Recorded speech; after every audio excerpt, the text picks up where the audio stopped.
ఆయన కలలు నెరవేరే అవకాశం లేదు. అటువంటప్పుడు ఆయన తోబుట్టువు జోహ్రా అనుకుంటాను, నేను చాలా రోజులైంది చదివి. ఆ జోహ్రా ఆయన తోబుట్టువు ఆమె చేతి గాజులు గొలుసులు తాకట్టు పెట్టి తీసుకొచ్చి కలాం గారికి ఇచ్చి నువ్వు చదువుకో అంది. కలాం గారు ఆనంద బాష్పాలతో ప్రతిజ్ఞ చేశారు, స్కాలర్షిప్ సంపాదించి నేను నీ నగలు కుదువ నుంచి విడిపించి మళ్ళీ నీకు తీసుకొచ్చి ఇచ్చేస్తాను చెల్లి అని చెప్పి, అక్క అని చెప్పి ఆయన వెళ్ళి చదువుకుని ఎంత గొప్పవారయ్యారో మీకు అందరికీ తెలుసు. తోబుట్టువులు అంత గొప్పగా ఆదుకుంటారు. తోబుట్టువులను నిర్లక్ష్యం చేయడం, మా అన్నయ్యతో నాకు మాటలు లేవండి, మా తమ్ముడితో నాకు మాటలు లేవండి, మా అక్కతో నాకు మాటలు లేవండి, ఈ మాట అనడం చాలా దారుణం. నీ తోడబుట్టిన వాడితోటే నువ్వు సర్దుకోవడం చేత కాని వాడివి సమాజంలో ఎవరితో సర్దుకుంటావు, ఎవరితో శాశ్వతంగా స్నేహాన్ని నెరపగలుగుతావు, నిన్నెవరు నమ్ముతారు? ఎంతమంది వచ్చినా నీ తోబుట్టువులు నీ ఇంటికి రాకపోతే ఏమిటో ఆయన ఊరందరికీ చెప్తారు కానండి, వాళ్ళ తమ్ముడే వాళ్ళ ఇంటికి రాడు, వాళ్ళ అన్నయ్యే వాళ్ళ ఇంటికి రాడు అంటారు. విలితి ప్రసంగం అవుతుంది.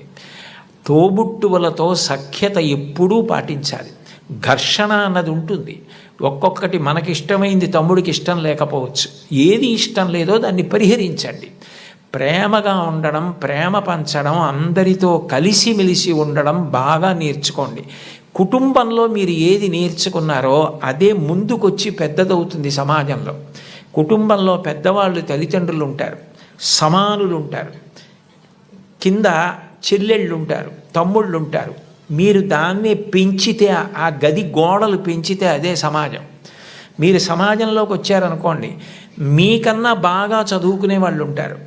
మీకన్నా బాగా చదువుకునే వాళ్ళని చూసి మీరు అసూయ పడకూడదు. వీళ్ళు ఎంత కష్టపడితే నాకన్నా ఇన్ని మార్కులు సంపాదించగలిగారు, కాబట్టి నేను కూడా కష్టపడతాను, కష్టపడి వీళ్లతో సమాన స్థాయిని పొందుతానని వాళ్ళని గౌరవించడం నేర్చుకోండి. మీతో సమానంగా మార్కులు వచ్చేవాళ్ళు ఉంటారు, నాతో సమానుడు అనకండి. అఫీషియల్ లాంగ్వేజ్లో మై ఈక్వలెంట్ కౌంటర్ పార్ట్ అంటుంటారు. అలా ఉదాసీన భావం పొందకండి. నాతో సమానుడు అంటే నేను ఎంత కష్టపడితే నాకు ఈ మార్కులు వచ్చాయి, అతను కూడా అంత కష్టపడితే కదా వచ్చాయి, కాబట్టి ఇతన్ని నేను గౌరవించాలని ప్రేమించండి. మీకన్నా తక్కువ వాళ్ళు ఎప్పుడన్నా కనపడ్డారనుకోండి, సమాజంలో మనకన్నా కింద ఉన్నవాడు, మనకన్నా పైన ఉన్నవాడు, మనకన్నా సమానుడు కనపడకుండా ఉండడు. ఈ ముగ్గురు కనపడి తీరుతారు మీకు. మీకన్నా చిన్నవాడు కనపడితే మీరు పరిహసించడం, వెటకారం ఆడడం, వాళ్ళని తక్కువ చేసి చూడడం నేర్చుకుంటే అంతకన్నా మానవత్వానికి చేటు ఇంకొకటి లేదు. మనకన్నా ఎవరైనా తక్కువలో కనపడితే వాళ్ళు వృద్ధిలోకి రావాలని మనస్ఫూర్తిగా భగవంతుణ్ణి ప్రార్థించాలి. వాళ్ళు గౌరవింపబడాలి అని కోరుకోవాలి. అంతేకాని తక్కువ చేసి చూడడం అన్నది జీవితంలో ఎప్పుడూ నేర్చుకోకూడదు. నీ తమ్ముడైతే నీ తమ్ముడికి ఒక్క మార్కు తక్కువ వస్తే వాడికి రావాలని ఎలా కోరుకుంటావో, నీ కుటుంబం గదులు ఆ గోడలు పోతే అది పెద్దదైతే అది సమాజం అవుతుంది. నువ్వు ఇంట్లో ఏం నేర్చుకున్నావో అదే రేపు సమాజంలో నువ్వు అమలు చేయగలుగుతావు. నీ ఇంట నీ తల్లిదండ్రుల్ని గౌరవించడం చేత కాకపోతే నీ గురువుని గౌరవించలేవు, నువ్వు ఎవ్వరినీ గౌరవించలేవు, ఎవ్వరిని గారిని సంబోధించలేవు. ఎంతటి మహాత్ముడు కానివ్వండి, ఆయన్ని ఏకవచన ప్రయోగం చేసి వాడు వీడు అని మాట్లాడడం అలవాటవుతుంది. మన ఎదురుగుండా ఉన్నారా లేరా అని కాదు, పెద్దల గురించి మాట్లాడేటప్పుడు గౌరవంగా సంబోధించి మాట్లాడడం. పెద్దల పట్ల మాట్లాడేటప్పుడు మనం అనవసరంగా విమర్శించడం మర్యాద కాదు. వారి పట్ల మనం కృతజ్ఞతతో మర్యాదగా ఉండడం నేర్చుకోవాలన్నది మీరు చిన్నతనంలో తరగతి గదిలో అభ్యాసం చేసినది ఏదుందో రేపు పౌరులైన తర్వాత సమాజంలో మీరు అదే చెయ్యడం కొనసాగింపుగా చేస్తారు. అందుకని మీరు తరగతి గదిని కేవలం పాఠాలు చదువుకోవడానికి మాత్రమే పనికొచ్చేటటువంటి వ్యవస్థగా చూడకండి. సర్వే వేదవిదశూరా, సర్వే లోకహితే రతా, సర్వే జ్ఞానోపసంపన్నా, సర్వే సముదితా గుణై. ఒక్కటి జ్ఞాపకం పెట్టుకోండి, ఏమీ చదువుకోనటువంటి వ్యక్తి చేసినటువంటి నేరం పట్టుకోవడం చాలా తేలిక. ఆరితేరిన గజదొంగ కూడా కంటి చూపు తగ్గితే దొరికిపోతాడు. ఎప్పుడో అప్పుడు దొంగతనాలు చేసే వ్యక్తి దొరుకుతాడు. చాలా బాగా చదువుకుని, గొప్ప ఇంజనీరింగ్ చదువుకుని, ఎంతో విద్య వచ్చిన తరువాత తనకొచ్చినటువంటి గొప్ప విద్యని ఆసరాగా చేసుకొని ఇతరులను మోసం చేసి కోట్లు సంపాదించడానికి అలవాటు పడ్డాడనుకోండి, అతను ప్రపంచంలో ఎక్కడెక్కడో దాగి ఏవేవో చేస్తున్నా అతన్ని పట్టుకోవడానికి పోలీస్ వ్యవస్థ అంతా కష్టపడవలసి వస్తుంది. చదువుకున్నవాడి చదువు దేనికి పనికి రావాలి అంటే సమాజాన్ని ఉద్ధరించడానికి పనికి రావాలి. అంతేకాని చదువుకున్న చదువు సమాజాన్ని పాడు చేయడానికి పనికి రాకూడదు. మీరు ఒక కలెక్టర్ అయితే మీరు కలెక్టర్గా గుర్తుండిపోయేటట్టుగా జిల్లాని పరిపాలించగలగాలి. ఒక్కొక్క కలెక్టర్ అలా జ్ఞాపకం ఉండిపోతారు. సందర్భం వచ్చింది కాబట్టి నేను చెప్తున్నాను. కార్తికేయ మిశ్రా గారని మా జిల్లాకి కలెక్టర్గా వచ్చారు. డొక్కా సీతమ్మ గారి విగ్రహం పెడుతూ ఆయన డొక్కా సీతమ్మ గారి గురించి నేను ప్రసంగాలు చేశానని మా ఇంటికి వచ్చారు. మా ఇంటికి వచ్చి ఆయన వచ్చినప్పుడే నేను మంచినీళ్ళు బయట నుంచి కొని తెచ్చుకుంటుంటే ఆయన చూశారు. ఏం గురువుగారు మీకు మంచినీళ్ళు లేవా అని అడిగారు. అడిగితే నేను అన్నాను, అయ్యా మాకు ఇక్కడ మంచినీళ్ళు లేవండి, ఉప్పు నీళ్ళు వస్తాయి, అందుకని మంచినీళ్ళు కొనుక్కుంటూ ఉంటామన్నాను. మీకేనా ఈ ప్రాంతం అంతానా అన్నారు. ఈ ప్రాంతం అంతా మంచినీళ్ళు లేవండి అన్నాను. ఆయన మీరు నమ్మండి నమ్మకపోండి, ఇప్పుడు కార్తికేయ మిశ్రా గారిని పొగిడితే నాకేదో ఆయన పదవి ఇస్తారనడానికి నేను ఉన్న ఉద్యోగమే పదవి విరమణ చేసేసాను. నాకేం దాని మీద ఆశ లేదు. యథార్థం చెప్పాలి కాబట్టి చెప్తున్నాను. ఆయన హతాశులై సోఫాలో వెనక్కి కూర్చుని నేను జిల్లా కలెక్టర్గా ఉన్న చోట మంచినీళ్ళు లేక ఇంతమంది ఇబ్బంది పడితే నాకు అది అవమానం గురువుగారు, పరమ అవమానం అని వెంటనే ఫోన్ చేసి అధికారులతో మాట్లాడి మీరు నమ్మండి 10 రోజుల్లో ఇళ్ళకి కాదు కొళాయి వేయించుకోలేని వాళ్ళు నీళ్లు పట్టుకోవడానికి కూడా గొట్టాలు వేయించారు. ఇప్పటికే ఆ ప్రాంతం అంతా కార్తికేయ మిశ్రా గారిని తలుచుకుంటారు. అంటే నువ్వు కలెక్టర్ అయితే అలా పేరు తెచ్చుకోగలగాలి, నువ్వు ఒక డాక్టర్ అయితే అంత గొప్ప పేరు తెచ్చుకోగలగాలి. మా ఊళ్ళో డాక్టర్ ఐవి రావు అని ఒక డాక్టర్ గారు ఉన్నారు. ఆ డాక్టర్ గారిని చూస్తే జబ్బులు తగ్గిపోతాయని తెల్లవారుజామున 4 గంటలకు ఆయన కోసం మంచులో వెళ్ళి నిలబడతారు. ఆయన కూడా అలాగే వైద్యం చేస్తారు. వ్యక్తిగత జీవితమే లేదు. నేను అప్పుడప్పుడు అంటుంటాను, డాక్టర్ గారు మీకు సినిమాలకు వెళ్ళాలని ఉంటుందా అని. ఆయన పెద్ద నవ్వు అంటారు, సినిమాకి వెళ్ళిన 2.5 గంటల్లో కోటేశ్వరారు నేను ఒక్క 10 మందిని వైద్యం చేసి చూసి వాళ్ళు సంతోషంగా వెళ్ళిపోయి వాళ్ళకి ఆరోగ్యం కలిగితే వాళ్ళ పని వాళ్ళు చేసుకుని సంపాదించుకుని బతికితే నాకు అంతకన్నా ఏం కావాలండి. సినిమా ఇచ్చే ఆనందం కన్నా ఈ తృప్తి నాకు ఎక్కువ గురువుగారు. ఇది చదువుకున్న వాడికి అది లేకపోతే అనవసరం అన్నారు. ఒక డాక్టరు తన వృత్తి మీద తానే విసుక్కుంటే అది మనిషి బ్రతకవలసిన విధానం అంటే అది మోరల్ వాల్యూస్ అంటే. అది లేని విద్యకు అందం ఎక్కడుంది?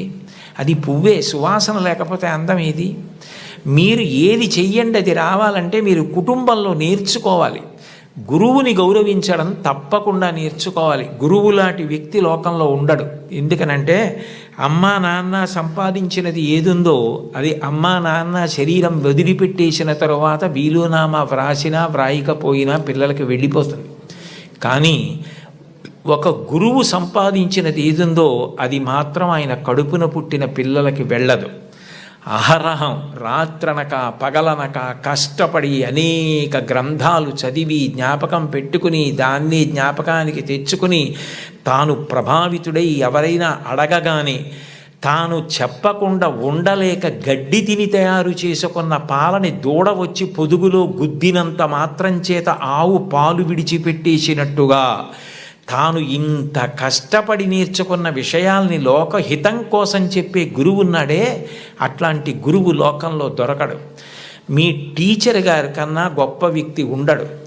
ఒక్కటి గుర్తుపెట్టుకోండి, సర్వేపల్లి రాధాకృష్ణన్ గారికి అంత ప్రీతి పిల్లల మీద ఎందుకు ఏర్పడిందంటే మీరు ఆయన జీవిత చరిత్ర చదవండి. ఆయన మైసూరులో పనిచేస్తున్న రోజుల్లో అశుతోష్ ముఖర్జీ గారని కలకత్తాలో, ఆ రోజుల్లో భారతదేశంలో కలకత్తా విశ్వవిద్యాలయం అంటే చాలా ప్రఖ్యాతి. దానికి వైస్ ఛాన్సలర్గా సర్వేపల్లి రాధాకృష్ణన్ గారిని రమ్మంటే సర్వేపల్లి రాధాకృష్ణన్ గారు అక్కడికి వెళ్ళడానికి సంశయించారు. కొత్త ప్రదేశం, కొత్త భాష అని.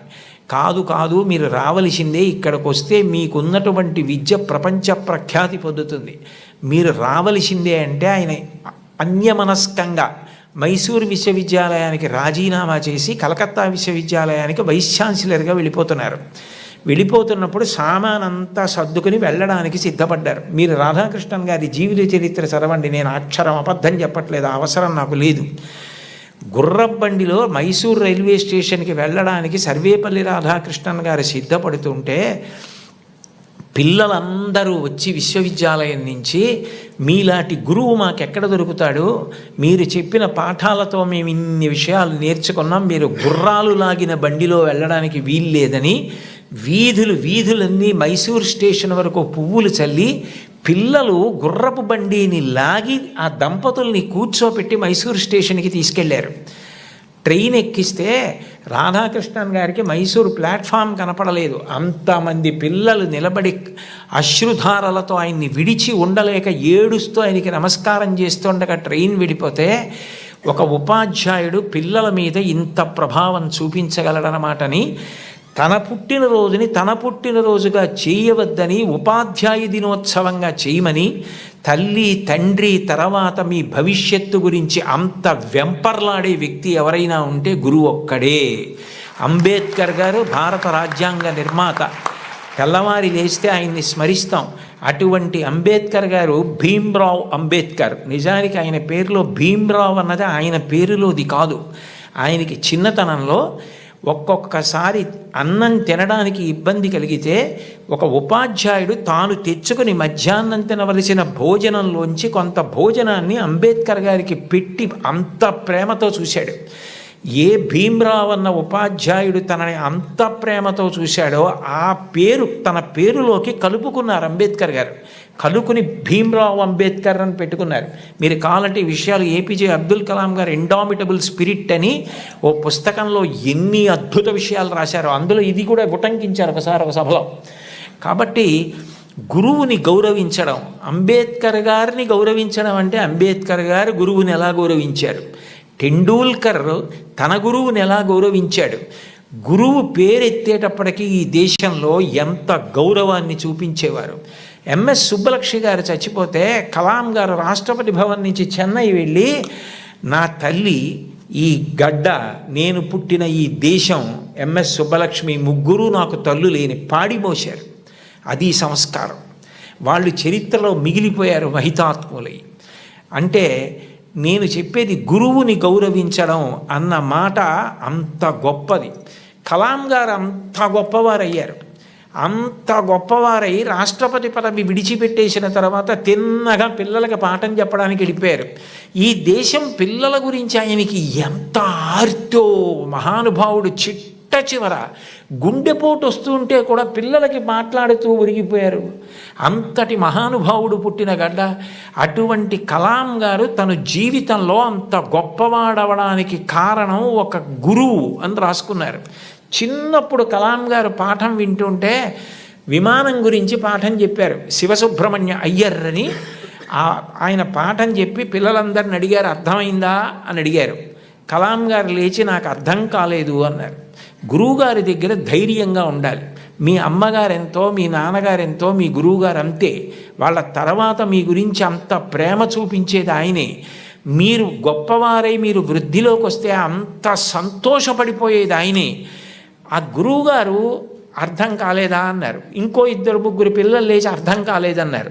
సరే, అందరూ పిల్లలు సాయంకాలం సముద్ర తీరానికి రండి అన్నారు. రామేశ్వరంలో ఆ రోజుల్లో చదువుకునేవారు చిన్నప్పుడు కలాం గారు. రామేశ్వరం సముద్రపుటుడు ఉంది. అందరూ సముద్రపుటుడికి వెడితే ఒక పక్షి ఎలా ఎగురుతుందో, గాలిలో ఎలా వెడుతుందో